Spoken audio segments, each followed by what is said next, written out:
there's that genuineness and that we actually care.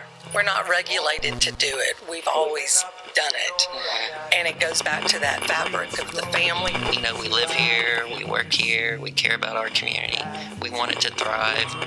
You're listening to Find the Good News, episode 124, The Bridges That Connect Us. A good conversation featuring Matt Koch, Colleen Desselle, and Eddie Oakley of CSE Federal Credit Union. Find the Good News is produced by Parker Brand Creative Services, a branding agency that thinks sideways, pushes forward, and gets your brand up. See what else we do at parkerbrandup.com. What happens when a brand sets service to the community as their moral North Star? In the case of CSE Federal Credit Union, you get a brand with 80 years of local involvement that sets a standard of excellence I find difficult to quantify. I've had the pleasure of working with the CSE team on a variety of projects over the last 20 years, and while very real personal friendships have formed through the course of our professional history, I've never had the chance to sit down with their team in an intimate way and touch the beating heart of the CSE family. In this episode, I got that opportunity through visiting with CSE President and CEO Matt Koch, Chief Marketing Officer Colleen Desselle, and retired past CEO Eddie Oakley to discuss CSE's 80-year history in Southwest Louisiana, their commitment to serving CSE's members, and their efforts to bring their unique passion for people to other markets. Our world is very busy, and it would be very easy to box any business into your peripherals. But I encourage you to bring your focus on what Matt, Colleen, and Eddie have to share regarding CSE's unique credit union culture. I think you'll find, as I did, that in their 80-year history, CSE has not only developed deep roots, but also ever-widening branches that embrace many of the projects that enhance our quality of life. So, I invite you to sit with me and get to know CSE. Now, let's cue the music and press play on a little good news. Wake up, it's morning, dreaming up a story. I can hear the way it's going, 'cause you're laughing in your sleep. On the path to your deliverance, and a holy wall of light pouring through your window. Old news, bad news, fake news. Sometimes you want to shut those channels down and seek a better source. With Find the Good News, I tune into good people doing good works wherever I can find them.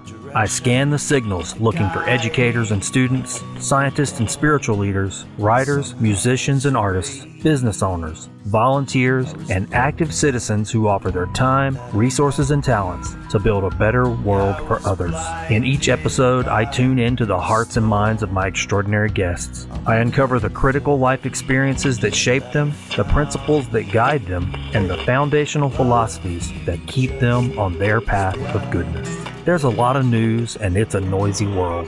My name is Orrin Parker, and I'm cutting through the static to find the good. And I love you just as well.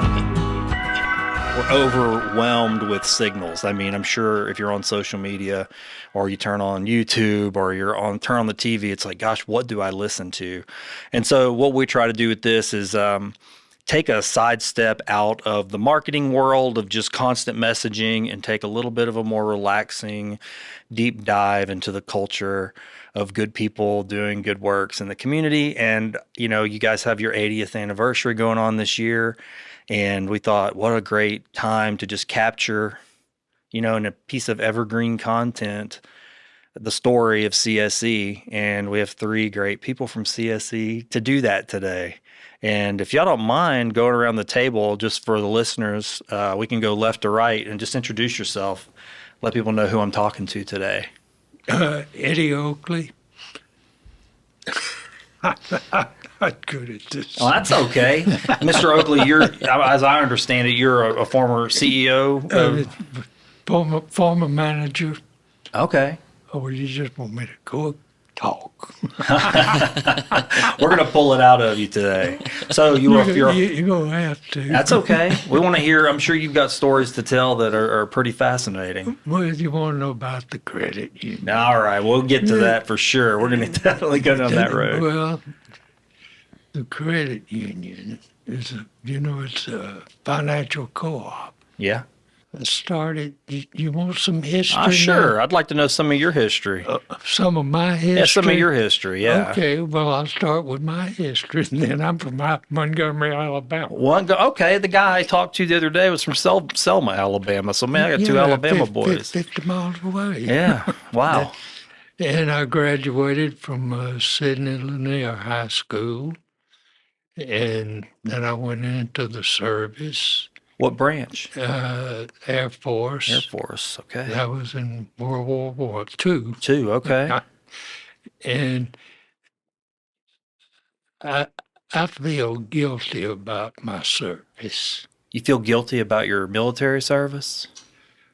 Yeah, my life is, I don't know, I just fall into something. Like I was telling Matt that when I graduated in 42, that was the first graduation class after Pearl Harbor. Wow. But I was 16, so I wasn't ready to go into the service. But where I caught the bus to go to school, there was a man that caught the bus to go to work. He was a ticket manager for the L&N Railroad. And he would ask all of the kids there, what are you going to do when you graduate? You going into the service? You going to college? And he kept asking questions to all of us. And when I graduated, he hired me. Wow. As a ticket clerk. And to make a long story short, we did a lot of business with the military. Okay. Making reservations for people being transferred. It was at Maxwell Field there in Montgomery. And when it came time for me to go into the service, I wasn't going to be drafted. You volunteered. And Mr. Fry says, Eddie, wait and be drafted. I said, Mr. Fry, I'm not going to do that. He says, wait. So I'm a trusting person. I waited. I was drafted. I wound up at Maxwell Field. He got me back, and so I went into the Air Force. And I lived at home. I mean, I had a bunk out at the base, but I just went back and forth to work. Wow. Then I went overseas. When I went overseas, I don't know. Anyway, after the service, I went to the University of Alabama. I didn't know that. Well, I'm from Montgomery. That's where all my friends were then. And I came back and went to work for Sitcon. So that's where you went after graduating. Okay. And then I went to, I quit the company in, 76 and went to work for the credit union. So that was 1976? Yeah. Okay. And y'all can stop me when you No. I mean, well, it's good to know. I mean, that's one thing that I think I'm I guess just a history buff, and I read a lot of books about World War II. My grandfather was in World War II. So I'm always fascinated by somebody's service. I'm fascinated by your generation, to be honest with you. I mean, that's something that every generation faces different things. That is just something that every time I finish a book about World War II, and I feel like I'm pretty well read, I just have to sit there for a while. I'm really stunned, to be honest with you, by the sacrifices, the hardships. I mean, just the nature of war itself and how it's changed. My older brother went in 2 weeks after the war. 2 weeks after the war. Wow. He volunteered. After it ended? After the war started. Oh, okay. He was gone. Yeah. He went in the Air Force. You learn something by making that kind of a decision. I think you do. I mean, I know everybody makes that decision for different reasons to join the service, or especially during wartime. And I understand it was different then too. I mean, Well, they were all joining. Yeah, everybody. Yeah. I don't know that, other than 9/11 and that there being a big event, similar to Pearl Harbor. I mean, you hear a lot of servicemen today who had that same feeling. They saw the towers at that time and they enlisted. But we haven't really had an event like that since. This generation of young people are had to deal with the pandemic, which is a whole different thing, but they still had to face something. I'd be curious to see, when they're your age, what their recollections are going to be and how they frame it. Yeah. It's hard. I don't know. Like I say, I didn't feel like I served. I started out that way, but then I got off. But living at home, I didn't feel like I was in the service. Sure. I didn't really make friends out there because I didn't stay out there. Sure. And it was one of my friends was in the Navy. He got discharged medically. So he and I were pretty good buddies. And when I went overseas, I was a cashier. So I didn't feel like I understand really what you're saying. I do. I understand what you're saying because I know you're looking at your fellow countrymen. Yeah, and you're thinking these guys are out on the battlefield. I can understand that sentiment, but I will say there's still some kind of special character in the willingness to serve. I mean, there are people who aren't willing to serve. And if I can draw a line to CSE, I hear you say that and you go, okay, that is y'all talk a lot about the DNA of your credit union and how long it's been around. You're in that DNA, so that means your character is in that brand, CSE brand. That's a special thing. And that's special for young people to know, too, who are going to be coming into this brand and who are going to be utilizing CSE services, for them to know there's a thread connected to that very, very special willingness to serve. Mm-hmm. I mean, that's my opinion, of course. Oh, yeah. I mean, I'm not trying to, evangelize too much, but I mean, it is true that a brand is made up of everybody in the whole history of it. And I think that's special that, so I understand your feeling, I guess, is what I'd say, but you don't really always get to choose where you're going to be of service, right? Right. And that's just the way. I guess you'd say I was lucky. Yeah. Well, and can I say this? The fact that you have that feeling says that you actually appreciate the sacrifice that you saw in your fellow brothers and sisters who were also serving and that had to go face perhaps different circumstances. So that also says something about your heart. And, again, your heart is a part of CSE's heart, right? I appreciate you sharing that. I really do. So now we're gonna go around the table. Colleen, if you could introduce yourself. You got a good story? Not that good. Colleen Desselle. I'm the Chief Marketing Officer here at CSE Federal Credit Union. I came to work December 14th, 1993 as a part-time member of service. What did I say? 1993. 93? Okay. Wow, yeah. 93. Okay. Yeah, 93. Did I say 43? I got that on my mind. You got the World War II mind. No, you're right. As a part-time member service rep, I think you were on vacation when Bonnie. That's how you got hired. Yeah, Bonnie interviewed me. I think you were on vacation and somebody else was on vacation. And anyway, but I started off as a part-time member service rep, teller. And they never got rid of me. So you started out as a teller? I started off as a teller. Wow, I didn't know that. Part-time. Part-time. I worked the 10 to 2 shift. A lot of times I had to come in early. A lot of times I had to stay late. but I worked that for about a year. And then we were still out on City Service Highway 108 at the original office.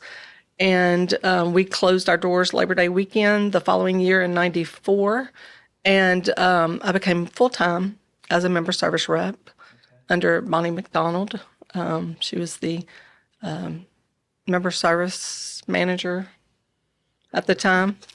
And just, kind of moved up through, learned that, moved up, went to loan processing, went to consumer lending officer, went to mortgages. And then in 2003, we decided to create a marketing and business development department.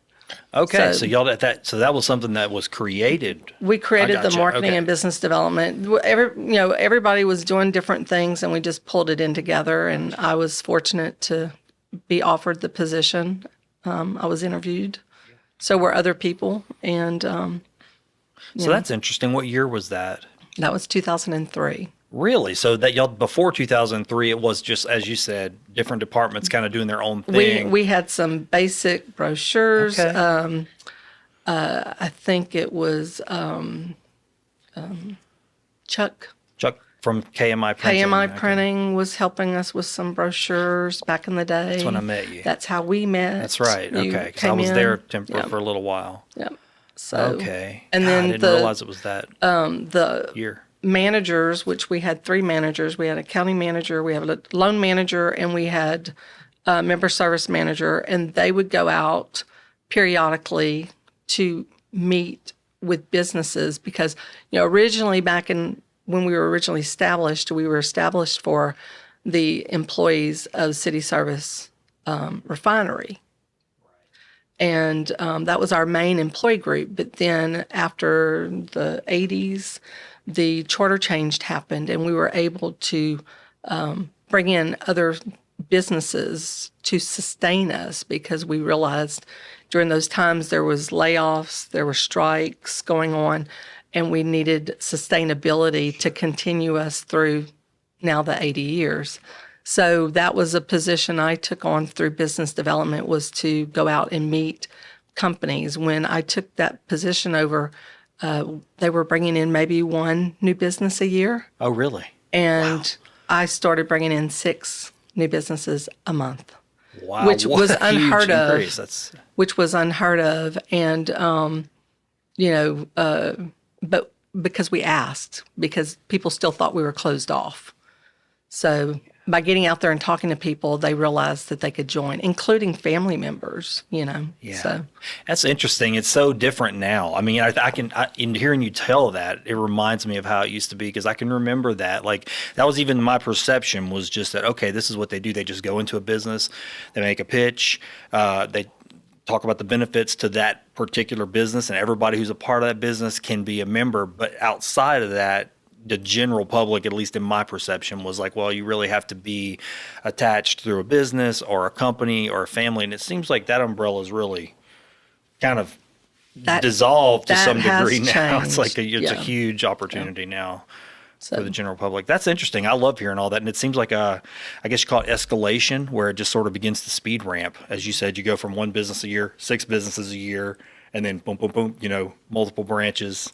yeah. So we had over Yeah. 500 employee groups from the Southwest Louisiana area that came and joined CSE. And so we were able to grow. Interesting.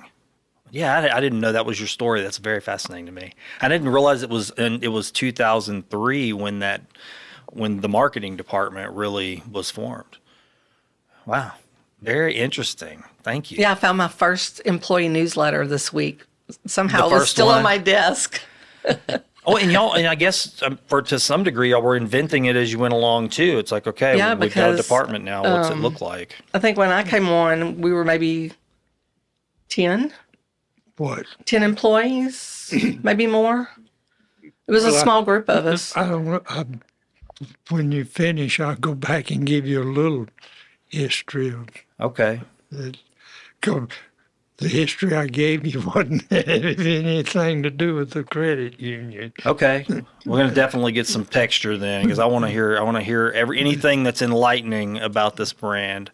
So let's go over to the guy in the hot seat. Matt, you want to give us your introduction? I know you got a good story because you just heard two really, really illuminating ones. Yeah, I'm Matt Koch. I'm the CEO here at CSE. Been here a little over 8 years. It'll be 9 years in September. Yeah. Yeah, 2020 was something else with the pandemic and not only the hurricanes, but then CEO interviews, so. What year did you come on as a CEO? In 2020. Oh, in 2020. Mm-hmm. Oh, wow. It's like, so, thanks. Baptism by fire, right. Right. Well, that is a very interesting way to start a new leadership role. I mean, you see that often. It's usually front and center when it's government. We get a new president, you get a new governor, you get a new mayor, and then bam, it's like, oh, great, we've got a hurricane, or oh, great. But you got doubled up with your oh, yeah, a lot of lessons learned. And then we had a freeze and a flood, and so we just kept adding on to it. Yeah, that's incredible. So, I'm very curious to hear about what your mindset was like during that. Were there days when you're like, holy cow? Yeah, am I second guessing, what did I sign up for? Yeah. But I also wonder too, did you have any feelings, did you see feelings emerge in yourself that you didn't know, like leadership strengths? Yeah, you're going to have to step up and you got to be that calm during this actual storm, and we're going to survive and make it through and be there for employees and checking in. And afterwards, after we kind of got a little bit more organized, we checked on employees, went to their houses. We helped one, clean up and, get the chainsaw out and get our hands dirty. Yeah, so that's family. Oh, yeah. So absolutely. That's different. That's the beautiful stuff I like to hear.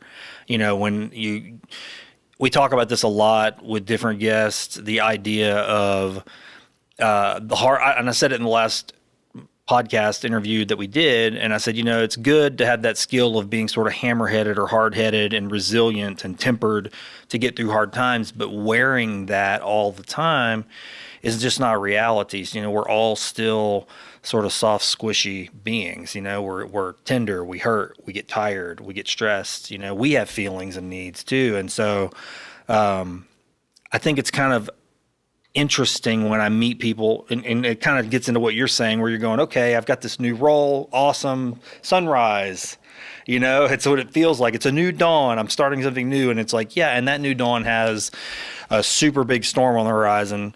Also, every decision you're about to make, the time frames you used to be able to make them in are now compressed. Oh, absolutely. Every generation before you, maybe they face stuff, but you're facing a generational, once in a generation type of event with the pandemic. Life-changing event. Oh, absolutely. Yeah. And then still finding your humanity to go, okay, yes, I'm hammer-headed right now, got to do this, but let's also be kind and caring and, treat our company like a family. I think that's awesome. Our marketing department as well designed a T-shirt, and we help sell those and raise funds to. Yeah, thank you. Yeah, the Louisiana on it, the painting. That's right. Yeah, it has the heart painting right there in Lake Charles. Yeah, that actually was used in that annual report that year. That was really cool. Y'all took that all the way through and incorporated it into all your marketing materials. I thought that was really special. Need a brand boost? Parker Brand Creative Services is your go-to team. From graphic design to video production, we craft your vision with precision. Visit parkerbrandup.com and let's build a great brand together. Now that those days are over. Yeah, it's settled down a little bit. Yeah. What's it feel like now? Is it like going, okay, when did that happen for you? When did you start to feel like the elasticity start to come back? Probably the last couple of years. Okay. But it's always, we challenge ourselves. It's like, okay, what's next? We're never complacent. There's always a project going on. We expanded our community charter from 3 parishes to 6 parishes. We are adding a new branch into Ritter. So we're always, looking and evaluating processes and products and services. So sky's the limit. When y'all go into a new community, as you're doing in DeRidder, do y'all have a model? Do you have like a core model that you put in place? You're going, okay, these are the things that we're not going to bend on. These are the core CSE, traits, or a core CSE motto that we absolutely have to keep at the center of everything. Well, our core brand is seen in each location that we're at, but then we also take that local community aspect and filter that into and weave it into, because it's part of the community fabric, I'll say.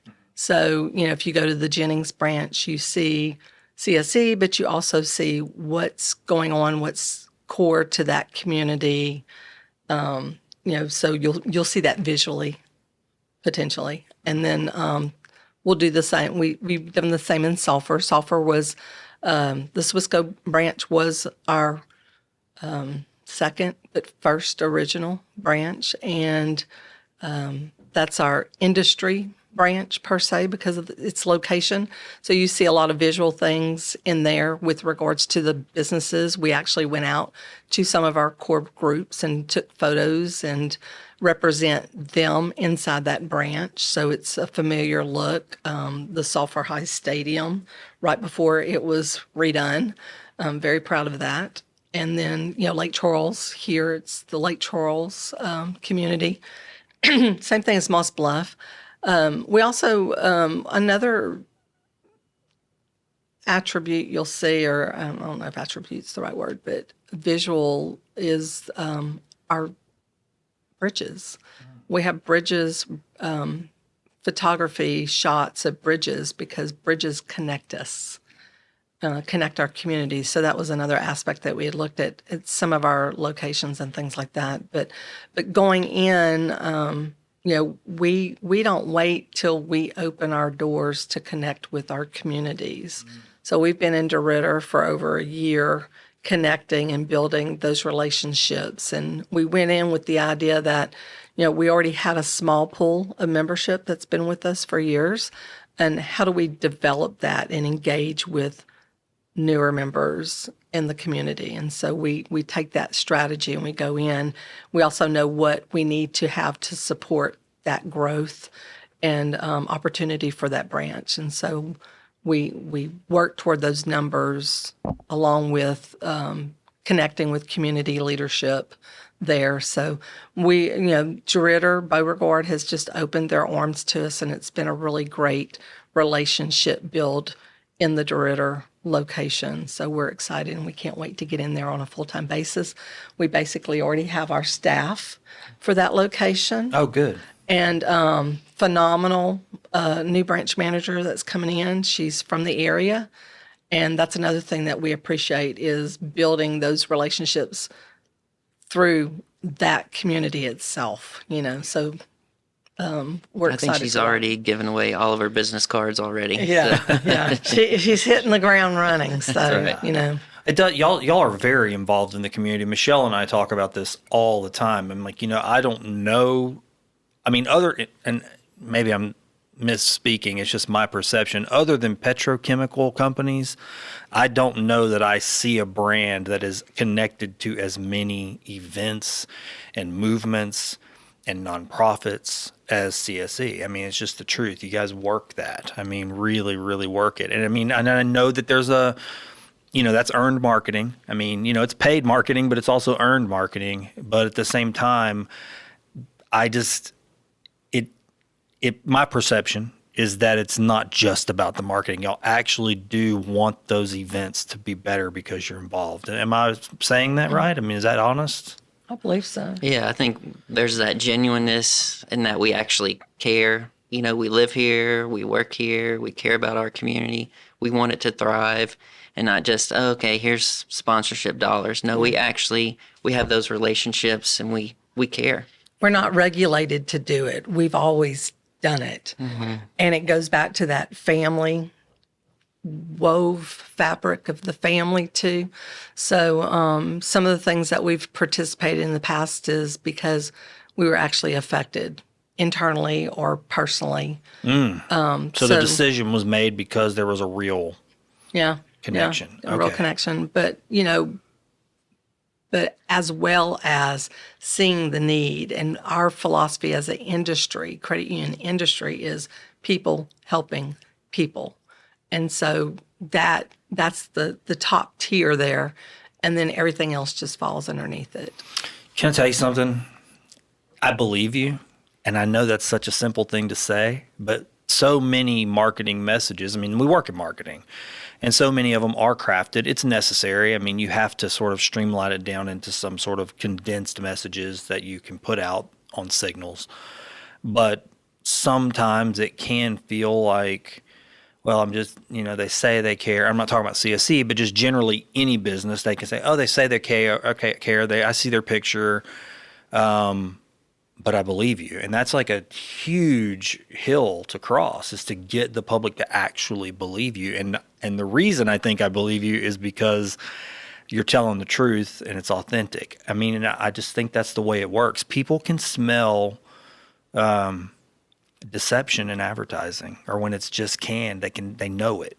We're not dumb animals. I mean, anymore, we actually are pretty savvy, I think, in the world of communication now. We've all been communicated to, and we've all been lied to. We've all had rewards for making a good choice, and, punishments for making a bad one, even as consumers. And so now, just like we used to in the jungle, we knew what was dangerous and what was safe.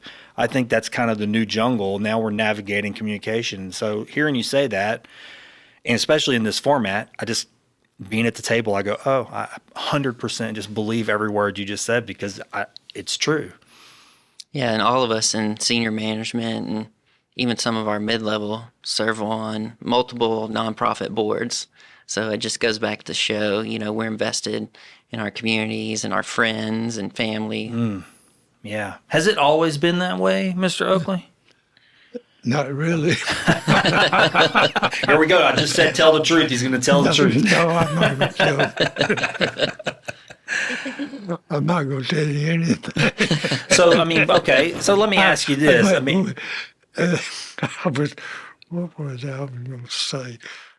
Oh, they don't treat me right, though, since I'm retired. They don't treat you right? No, they wouldn't. I always kid them about expanding and going. I mean, letting this person join, that person join, and all that. It's pretty much co-op, pretty close. I mean, I'm taking your money. You're putting the money in, I'm borrowing it and everything. Right. It's a system. Very tight, close. They wouldn't let my dog join. They wouldn't let you. Y'all haven't expanded the umbrella that far to family pets yet. But we can give it treats. Oh, there you go. Right. Oh, no, about those, no, I'm sorry, but I didn't expand. Well, we tried. We were going to get into something. All we did was shares and loans. And I hate to hear these people today talking about paying 6% for a house or something, 20% for a credit card. Well, they have credit cards. Right. but all we could do was charge 12% and pay 7%. We charged 10.8 and paid 7. And that was consistent. I mean, that was the whole universe of it at that time, right? That's well, besides that, on a loan, we paid for the credit life up to $20,000. We gave back a 10% interest refund. We gave free traveler's checks. I mean, but the people today hollering about these 6% loans, and here we're charging 10.8. And as far as I know, we charged 10.8 for I don't know. I'm going back 50 years. I can't remember. Sure, but you've seen. I mean, that is interesting. I mean, your perspective is Well, we looked on going into the share drafts and checking accounts and everything. And we visited a couple of credit unions, and their expense ratio, I mean, uh, there was 60, they went to 60%, and ours was 12%. wow.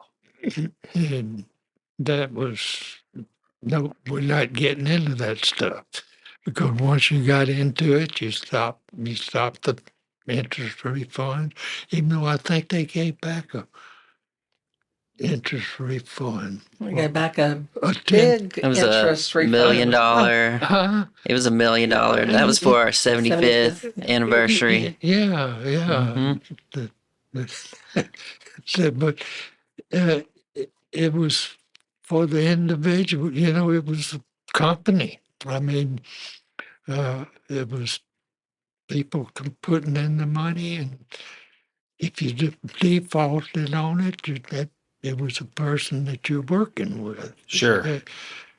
Uh, and I don't guess I was a good CEO or what, but because when I hired in, we only had 4 employees. Yeah. Well, you were at the beginning of something. I mean, that's how Beginning of 30 years, they'd been a credit union. Yeah, but I mean, you figure now you're 80. I mean, that's But it was, they did everything. Yeah. That and I guess, I mean, we couldn't approve a loan. They had a loan committee out at the plant. And they have to take the loans out there to be approved. It was hard, really, to get them to start bringing stuff to the office. And, and I, I don't know. I guess I wasn't careful or something, but from what I understand, we finally got the approval to approve the loans in the office, that I got to be known as easy money. easy money. Wow. I didn't know. I mean, I heard this later on that's what they used to call That me. was your nickname, huh? Behind your back, or it was behind your back? Yeah. Because I wanted to help everybody. He made loans. Everybody got a loan. Yeah. But they got them, and they defaulted on. What was the delinquency rate back then? Back then? It was over 5%. What is it now? 0.5. 0.5. Well, But I'll tell you a story about that. And there was a delinquent. He had a truck. He got fired from the company. He never lost contact with me. Really? He went to Mississippi. He wasn't paying. I mean, one month he might pay, the next month he'd try to pay. He'd pay interest or something. Anyway, make a look. Then he went to Texas, and then he came back and got a job here. And they let him go. They fired him there. And he sued and got some money. But he was over 2 years delinquent, and I wouldn't charge that loan off. And the examiners used to fuss at me and says you got to do that. I said, well, show me where I got it. It says it should. You just say, no, you could. You don't have to. But anyway, when he got that money that he came in, paid the truck off, and put some money in the credit union. So it's worth it. I mean, to do, yeah, you don't ever really know for sure. That's character. It's like, okay, you have to make some of those gut intuition decisions, right? You use your best judgment. Otherwise, like I say, if we just stay to be savings and, shares and loans, that's, We didn't even deal in cash. So Oh, really? if you wanted to make a withdrawal, we gave you a check, and then you took it down to your local bank and cashed it.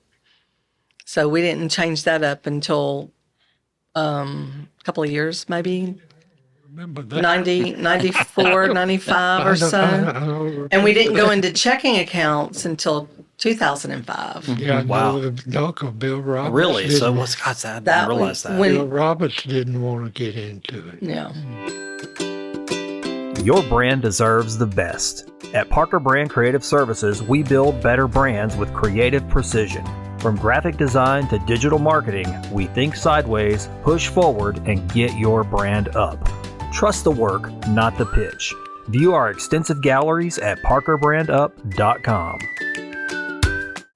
So this is an interesting question. I mean, it's for everybody here, and I guess you're making me think of this. You probably couldn't have imagined when you were CEO who can really, but what the world's going to look like, what you're going to be dealing with in the industry, how it's going to change. But at the same time, that's sort of your job, is to at least try to think ahead and go, okay, what's coming? What do you guys, if you're, hearing him talk, what are y'all seeing and going, if you can imagine as far ahead as you can, where do you see it changing, or where do you see it going? Well, you hear a lot about, automation and digital and ITMs, so interactive teller machines. Sure. And AI. AI seems to be a big buzzword. Mm-hmm. So those It's are some in of the every things industry now. It's, that a little we're touch point. researching and looking into. Sure. Yep. So let me ask you this then. That's interesting, because we're in our industry kind of seeing the same thing, and we're going, okay, you got to adopt it. You can't ignore it. You have to figure out how it's going to be a part of your workflow. And we've found some ways, because but we don't want to turn everything over to it either, So in that regard, that's kind of our philosophy, is how can it assist us? And how can we keep a line in the sand where we say, look, this is just a bridge too far. We're not going to use AI for this, but for this we are. We found some ways that we're comfortable with right now, and we know it's going to change as it gets more advanced and learns. But for you guys, with such a heartbeat tied to everything, and hearing what you were saying about those intuitive decisions, having to make a call that's just based on what you feel sometimes, and it being a gamble even. How do you see CSE keeping that heart and soul with a analytical force like AI coming into the mix? Yeah, go ahead. So here, this is just my opinion based off of what I'm reading and what I've been participating in. And even with introducing some AI on the digital side of things, my prediction is I do not see, number one, brick and mortar going away, relationships, engagement building. The idea is through AI and other digital products coming forth with, it's going to make us more efficient. It's going to help us work faster, smarter, not harder, and then giving us time to help those people that really need that additional one-on-one assistance. For instance, if we go to more of an automated approval system, those are for those no-brainer type loans that meet those certain high criterias that we can get those in and out. But then the ones that maybe are on the fence, rather than denying them, we pull them in, we have a discussion, we talk with them, and get them to where we can say more yeses than nos. And I think that's the overall consensus of what we're looking at doing here and moving forward. We've always done it, but you can get overwhelmed because people have such issues with their credit these days. We used to have to review their medical debts and things like that, and that's kind of gone away. And we just made some changes to some of our loan policies to try and get the ability to do more things to assist our members where they really need assistance. We're not going to go 5% on our delinquency, but maybe that was a discussion. It's like maybe we can allow it to creep up a little bit, and it goes back to how much risk we're willing to accept. Sure. Because in the end, it is our members' money. It's my money. It's your money if you're a member, and Mr. Oakley is still got plenty of life in him, and he's still living the retirement years, and we got to make sure he's got a good investment with us. Retired 29 years. 29 years, wow. So that's something that I think, and maybe it's worth talking about. It's an assumption that everybody knows what the difference between a credit union and a bank is, but there's probably people that are going, I have no idea what's the difference between a credit union and a bank. So maybe y'all could tell the audience, the listeners, like, hey, what's the difference? Why choose one over the other? What is the value of a credit union versus a bank? What's the key deviator? I think the value is of the fact that, like Mr. Eddie's saying, is we are a cooperative financial where we all bring in our pool of money to assist others, such as our family members or coworkers. So the money comes here, we invest it, we pay it back to our members, we loan it out to our members, but we also do other things on the back so we can earn some additional money. We are a not-for-profit financial institution, which is different from being a nonprofit. We still earn a profit, but then things go back. Well, our members don't have to pay for a lot of the services that we provide. They can, the traveler's checks, credit life. Yeah, fewer and lesser fees, lower loan rates, higher dividend rates, having that not-for-profit structure. Our board is volunteer, they don't get paid. And so any of those profits, like Colleen was saying, is given back to the member. Okay. Well, that's good to know. I mean, I just think that there's possibly people out there who, they're just driving by, they're thinking, hey, I need a bank account. I mean, as simple as that, especially young people, that a lot of people are going to just fall into whatever their parents use or whatever their parents recommend. And if they're using you, that makes sense, that they could do that. They may not really know the difference, though. It's probably never been sat down and explained to them by the person passing it on to them, And in 80 years, people still think that we're shut off and cannot just let, if you live, work, worship, attend school, do business occasionally here in those 6 parishes, you can walk into any location or you can go online to our website and do a membership application. Yeah, so different than when I first encountered you guys. Like I said, I remember it being, what it reminded me of, and this is maybe a bad example, I don't know, but I used to kind of almost compare it to the way Aflac used to kind of pitch. Aflac goes into a business, or like everybody gets some Aflac, but you had to be working at that company, and it was just sort of a model. And I mean, I guess they still have that model. I don't know, but that was what it reminded me of all those years ago. Very much like that. Go to a business, set up, do a presentation, get the business on, and then the employees can come in. Even though we are community chartered now, we still connect and keep our engagements with our business groups that we grew up with. Sure. And that's one thing that business development is really good about is we know that people can't always get here for lunch, don't want to take their vacation time to come in.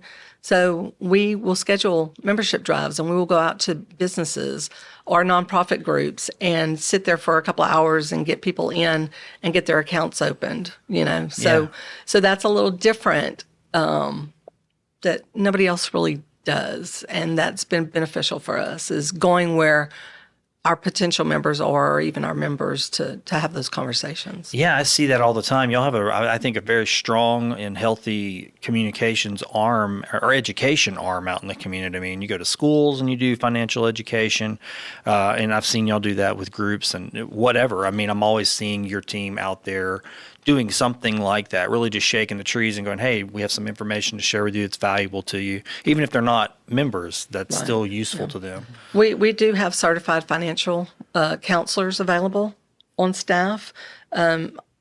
My business development, community development team now is they're each certified, and we have a lot of online education programs that we do, but we also do bonsai within the high schools, and that goes through the Department of Education approval. So if you're a school teacher and you want something in your classroom, a portal for your staff to be students to be educated, you can contact us and we'll get you signed up. We pay for it. We sponsor it. So there's no cost. And then we also do Mad City Money simulations. We go out and do those at a few of the high schools, nonprofit groups. Something that we're very proud of. Last year we started our commitment to being the official credit union for Suella Technical Community School. And that's, we spend a lot of time out there working with their students and their staff and educating them with financial literacy information. We do things on budget. We talk about credit. We even do a program where we talk to kids about what's next after high school, so important. Which is so important because most, even though it is required, and it was required back in the 8th grade, teachers have enough to do. They don't have the time to do it. So take us and bring us in, and we'll educate them on what you have to know in order to be successful after high school.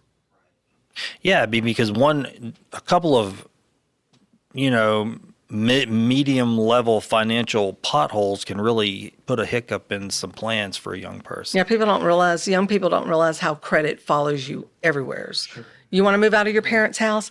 Great, fine, I will support you. It's awesome. But you've got to fill out a credit application. They're going to review your credit. And if you have none, then what do you do? Right. And showing them how to build that. That's a very, very powerful tool, very useful tool. And then, as you said, teachers, and I see that too with all, we all have kids that have went through school, and you just see what the teachers and the schools are dealing with. Their jobs have gotten more complex as well. They're dealing with things that are, less in the classroom these days. And a lot of our financial education online, we have Credit Score that can help you do better with your credit, gives you some financial tools to work with, but you can do it on your own time. Not our time, it's your time. You go in and you can do those educational modules on your own time whenever you have, midnight, late night, midnight, and your mind's racing and you don't know what to do with that. Go to those online modules. At Parker Brand Creative Services, we work diligently to build better brands. From award-winning graphic design to media placement, we deliver results that speak for themselves. Are you ready to elevate your brand? Visit parkerbrandup.com today. That goes back to what we had mentioned earlier. What does the future look like? Just balancing and blending human interaction and technology together. And again, it always benefits the member, what's convenient for them. Yeah, no, that's true, because that's what they're going to be facing, especially as the next generation. I mean, these things that are new to all of us, that we're having to sort of learn new tricks as old dogs, I guess, to some degree. That generation is going to grow up with these things. I mean, we've had a whole generation grow up with these smart devices, which has completely changed the world in every aspect. And now with the integration of AI, I mean, there's going to be a next generation that's just going to be a part of their normal existence. It's not science fiction anymore. So I have one quick question. CSE, I think I know what it means. But what did it mean and what does it mean today, the letter CSE? City Service Employees. There you go. But what does it mean today? I mean, there's a lot of people probably go, city service employees, that doesn't have any connection to where we're at. To me, it means community and service and excellence. So kind of going back what we talked about with community, just giving back and level of service standards that we expect from our coworkers and the systems that we use, and going back to our core competencies of being competent, integrity, compassion. Compassion, love it. That's a powerful tool that we all should use a lot more. And I'm happy, I know it. Hi there, Good News listeners. It's time for Fishing for Goodies, where I take a back seat and let the Good News Fishbowl lead the way. Find the Good News podcast is a personal labor of love using the professional skills and resources of Parker Brand Creative Services. When you share our podcast, you're helping our brand, parkerbrandup.com, reach potential clients. When we're building brands, that helps keep the Good News signal strong. So listen, enjoy, learn, like, and share the good news. Now, let's fish out some good questions for my guest. Matt, why don't you reach in there and grab a question? What did you draw out of the fishbowl? It says, would you a game of this or that? Would you rather eat to live or live to eat? And why?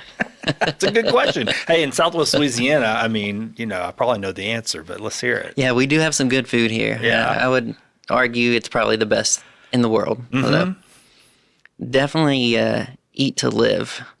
And that would be to, what do you live for? You live for your friends, your family, your coworkers, your community, time back to CSE. And we enjoy what we do here. And it's not a job necessarily. It's more like a calling, or you love what you do. There's times where I'll come up here on a weekend, Saturday or Sunday, and I'll even bring the kids for a little bit, and they get to hang out with Dad. And of course, it's like Halloween for them. They get some candy from the candy jar. So. Right. But they see that passion for giving back and the work ethic and the values there. So it's not just an 8 to 5. I can't tell you how many times we'll come in early, stay late. It's just we enjoy what we do. And my wife gets on to me for checking emails, late in the evening or whatever. So I'm always in trouble with her. So, but I enjoy it. Sure. I understand exactly what you're talking about. I mean, we're a very, very small business. We've been in business for 14 years now. And, some of it's survival, and a part of survival is being responsive. Not everybody's responsive. And that just, for me as a consumer, when I'm working with somebody or hiring somebody, I want that. I want to go, hey, did they get my message, or are they doing that part that I need to have done so I can serve somebody? It's a component. And so it's very critical for me that I'm serving my customer. And so I take it very personally to be responsive. So I'm checking emails too. It's not I'm addicted to it, but it's just literally part of what I'm doing to survive and serve. It's both things. And it helps me organize my day. Okay, what's just time management. Yeah. So, yep. Yeah, I like to stay on top of my communications. I really do. They're very important to me. Yeah, and then what I hear you saying too, while food is good and it's great here, indulgence is a luxury, and sometimes we have to temper that because if we want to be healthy and live long for our people. Right. Yeah. Okay. I like that. Good answer. Good lesson. Colleen, what'd you get? What is a mistake people often make about you? Ooh, that's a good question. I cannot wait to hear this. I don't know. The only thing that comes to mind is that I think people look at me and think I've got it all together, and I've come with not silver spoon, but just a background of perfection, no problems, no issues. And then when they hear my story from childhood, a year or two ago, I was able to kind of give my testimony of being a small child, couldn't hear, had severe allergies, severe hearing loss, couldn't talk well, had to have surgeries, had to do all these things, speech, and people say I still don't listen very well, but that was part of my issue. Was I had disabilities and fought through those disabilities, but then also to have a family life where parents divorced early, basically raised by my grandparents. I've been through the family bankruptcy. I've experienced the possibility of a house being sheriff sold, and so related to real life scenarios has been my life. but learning from it and not letting my past define me today or the future, and then continuing to learn and learn how to prosper without hurting people, without doing negative things to gain that prosperity. So one of the things I always talk about is my philosophy of life is to continue. In order to live, you have to learn, continue to learn. So always learning in order to continue living, and not to stop life at retirement. Just keep pushing forward and moving forward. I love that answer. I mean, that is something people should hear and learn from. I mean, that is If she can have mine. adversity. I mean, Yeah. you know, it's true. I think about this, what you're talking about all the time. It's so easy in business, especially, and to sort of just sum people up as the thing that you're engaging with them about. You know, that I've hired them to paint something. I've hired them to produce something. I've hired them to do a task, and they become that task. And if it isn't perfect, we hold them to the standard that we ourselves just could not possibly meet. We may all be great at our jobs, but sooner or later your humanity just comes through the armor, you know? And I try to remember that. I want to show up and I want to be real, but I also want to serve you. I want you to see me as a person, who I am, flaws and all, but also know that in spite of all those things, I got up this morning, you know, I'm going to do my very, very best for you. And you just are hiring me because of all of it, because of the whole me, not just this one task. I think it's a sad thing, and the world just gets reduced to tasks and taskmasters. And what you're describing to me, I don't know, that just sounds like you're saying, hey, it's okay to have all the bumps and scars and the history. You know, we're all going to have them. We all do. It's beautiful in a way. I'm glad you shared that. Thank you. Mine is very short. What'd you get? It says here, would you rather watch the movie or read the book? Oh, that's a good question. I'd just rather read. Me too. You a reader? I'm a slow reader, yes. I like to read. What are you reading right now? You reading anything? I like history books. Sure, I like history books too. You know, when we look back at 80 years, look how much we've changed and grown. And I know Colleen has it on her list here, but we started out with a limit of $100 per loan and $500 per share account. And now we have, you know, $460 million in assets and, you know, almost 35,000 members. And we wouldn't be here if it wasn't for folks like Mr. Oakley and prior employees that led the way, and they make a big difference. They don't realize it, and they still influence us today. And we just want to make them proud of where we're at right now. So, Thank y'all. thank you. As well, I'm more thankful every moment that I found. Thanks for listening to another Good News Conversation. If you'd like to learn more about my guests and their good works, visit findthegood.news or visit the links in the show notes. If you found something good in this episode, please subscribe, share it with a friend, or leave an honest review. These small actions help amplify the good news and help us reach far beyond the Louisiana Gulf Coast. I thank you for pressing play and for syncing up with this good news signal.